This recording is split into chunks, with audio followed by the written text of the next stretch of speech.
पाहताय प्रहार टीव्ही, सत्यमेव व्रतम। राज्यसभेवरून सध्या महाविकास आघाडीत रस्सीखेच सुरू असल्याचं दिसतंय। शिवसेना खासदार संजय राऊत यांनी काँग्रेस राष्ट्रवादी काँग्रेसच्या तुलनेत शिवसेनेला राज्यसभेत आपला सदस्य असावा असं जास्त वाटत आहे असं म्हटलंय।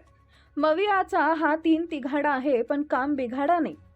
काँग्रेसचा निर्णय दिल्लीत होईल, 3 पक्ष बोलत आहेत, तिकडे 3 चाकी रिक्षा आहे। एकाच जागेवरून चर्चा सुरू आहे असं संजय राऊत म्हणाले होते। काँग्रेस पक्षात कोण इच्छुक आहे मला माहीत नाही। राष्ट्रवादी काँग्रेसमध्ये फक्त शरद पवार इच्छुक आहेत। आमच्या पक्षातून प्रियंका चतुर्वेदी निवृत्त होत आहेत। काहींनी उद्धव ठाकरेंना भेटून इच्छा व्यक्त केली आहे, त्यात राजन विचारी आहेत।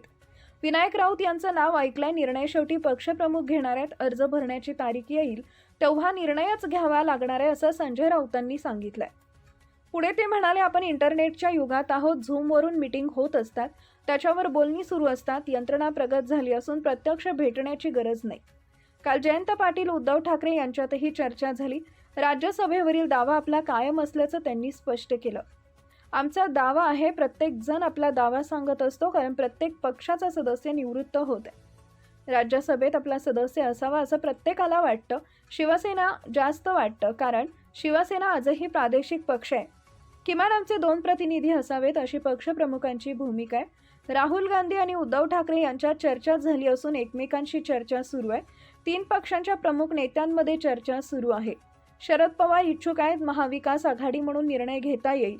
उद्धव ठाकरे काँग्रेसशी बोलत आहेत, जो निर्णय होईल तो एकमतानं होईल असं त्यांनी सांगितलंय। शरद पवार कधीही एनडीए सोबत जाणार नाहीत। मला जे राजकारण कळतं आणि जितके वर्ष शरद पवारांना ओळखतो त्यावरून हे सांगू शकतो।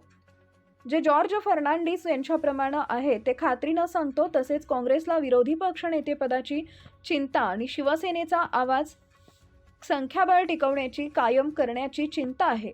चर्चा सुरू असून मी उत्तर देऊ शकणार नाही। 3 पक्षात मोठा पक्ष शिवसेना आहे, त्यामुळे आमची भूमिका महत्त्वाची आहे असंही ते म्हणाले।